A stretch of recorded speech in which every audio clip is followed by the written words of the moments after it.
The whole GamerGate 2 thing came about when Sargon brought up on the Killstream how hilarious it would be if Trump tweeted about GamerGate, years after it was done. Of course, because the crowd, or should I say, the cowd, that orbited the Killstream back then were a bunch of spurgs, they all thought that Sargon's been living in the past for years now, pining away for the good old days of GamerGate, hoping for it to make a return. There are a few people from GamerGate like that out there, who wish that it was still 2014, but I don't think Sargon's one of them. The point he was making, as far as I can tell, is that to the Twitter-verified crowd, GamerGate was their Vietnam. Most of us who were pro-GamerGate back in the day rarely talk about it anymore. It's over. But social justice journalists keep trotting the corpse of GamerGate out whenever they need a boogeyman to pin something on. Or, more commonly, whenever they need to rile up their base by inducing PTSD flashbacks about that one time the commoners were able to actually oppose them in the cultural sphere. The conservative wing of politics basically abandoned pop culture 50 years ago, to their own detriment because politics is downstream from culture. And it's only been in the past decade, and even then only sparingly, that we've seen cultural works revolve around conservation rather than liberation as their central theme. Here's just one example. It's no surprise to me that Game of Thrones, Attack on Titan, and Fallout 4 all prominently featured spirituality projected onto a huge protective wall, and that they all came into the zeitgeist during the rise of the alt-right. I'm not saying that media shapes the politics of the people. It can if it's unending propaganda, but that's not what this is. This is more like the politics of the people shaping the media. But here's my point. When the conservatives abandoned pop culture became the domain of the center-left and the radical left. The radical left, being radicals, went to war with the center-left, and slowly began to eject them from the Overton window. This is why Hollywood's always been more left than the rest of the states. This eventually filtered down into the rest of society through prolonged media exposure, and it was relatively easy for things to quietly and slowly shift over time. Without the balancing force of conservatism, academia was easy to radicalize. The academic is, by their very nature, a force for liberation rather than conservation. They want to discover the unknown and bring it into balance, hopefully for the good of society. This is also why radical governments of both stripes slaughter academics when they come to power. They're the ones who are most likely to discover all the ways in which the government's wrong. Journalism was also quite easy to radicalize. The journalist is, by their very nature, a truth seeker, a stone turner. They also want to liberate rather than conserve, this time truth instead of pure knowledge. I'm sure, in their own demented way, even pipsqueaks like Carlos Maza view themselves as speaking truth to the great orange power. It's the same with movies and TV, business and governments. In nearly every area of society, HR departments had a field day. There were only two cultural domains that the radical left had a natural disadvantage in: sports and video games. And it's not hard to see why.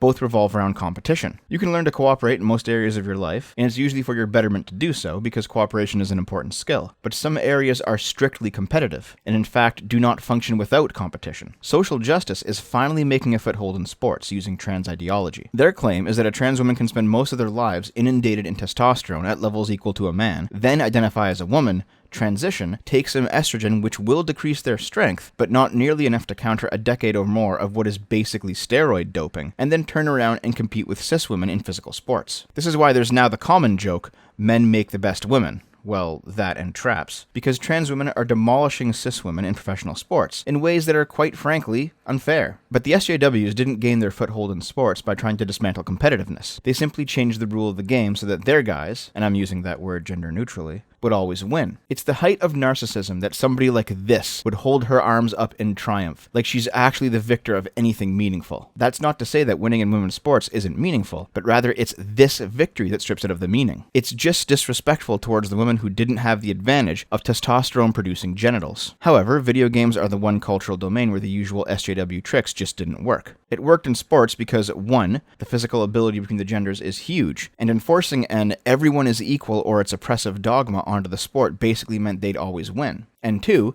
because sports are public. Normies watch them, normies play them, normies talk about them around the water cooler at work. Sports stars are idolized by normies. But video games aren't like that. They're not nearly as public an activity. Yes, I'm sure you can have some great conversations about games in the lunchroom nowadays, and that's great because when I was a kid, you'd get beat up for being a gamer. But the big names in esports or speedrunning?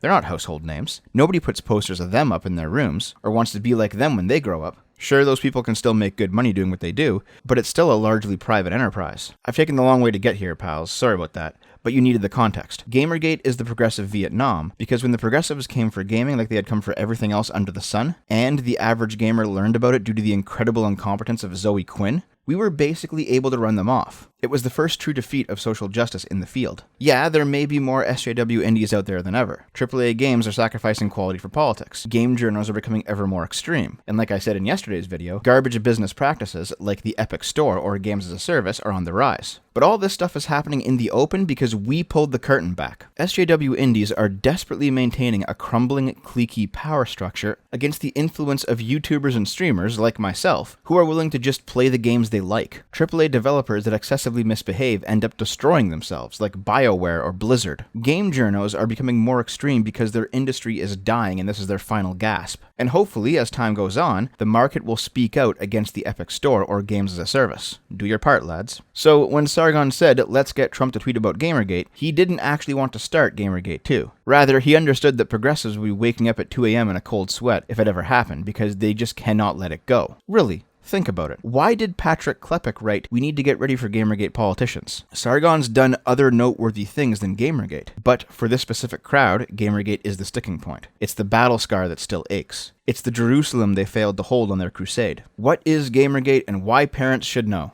You're about 5 years too late, man.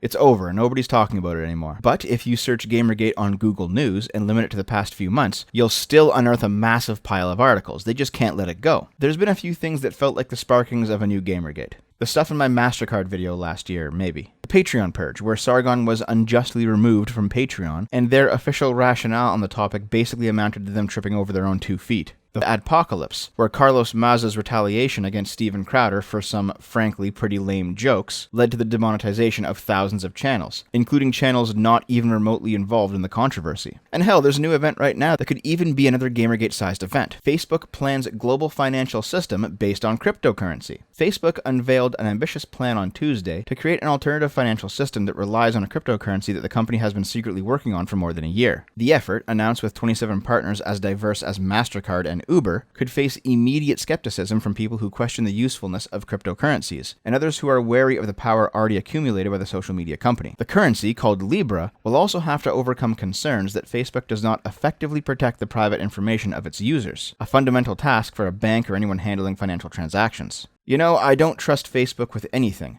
I certainly don't trust them to be a global bank. Big tech is looking to monopolize every single sector of your life, not just the online speech domain. Oh, and also, the 27 partners also include PayPal and Visa, not just MasterCard. So there's a chance we're all just screwed.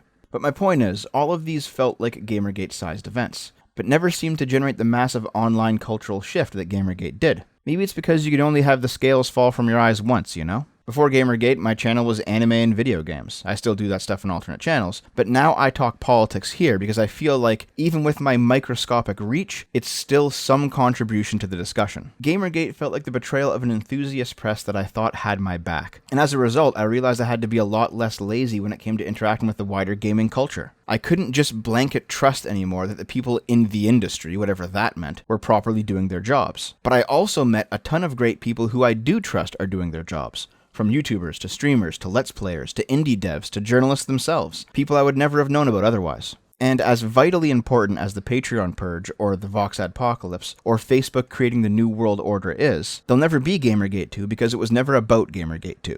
Gamergate was where we cut our teeth. I don't think things will ever blow up like that again, but I also don't think they ever need to again. At least not until the next generation comes up. We're more alert now, we're smarter now, we're more informed now, we're less likely to swallow people's BS, and now that we're actually present, we've got some exceptionally tough problems to solve. Let's solve them.